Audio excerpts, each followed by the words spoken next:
মৃত্যুঞ্জয়ী ছাত্রনেতা ছিলেন এক সময়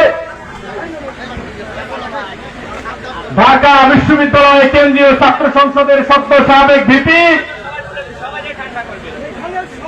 বর্তমান বাংলাদেশের দ্বিতীয় বৃহত্তম মধ্যপন্থী রাজনৈতিক দলের প্রধান, গণ অধিকার পরিষদের সভাপতি জনাব নুরুল হক নূর আর অল্প সময়ের মধ্যেই আমাদের মাঝে এসে উপস্থিত হবেন। অতএব আমাদের যে সকল নেতৃবৃন্দ এখনো এদিকে সেদিকে আছেন, প্যান্ডেলের নিচে এসে হাজির হন।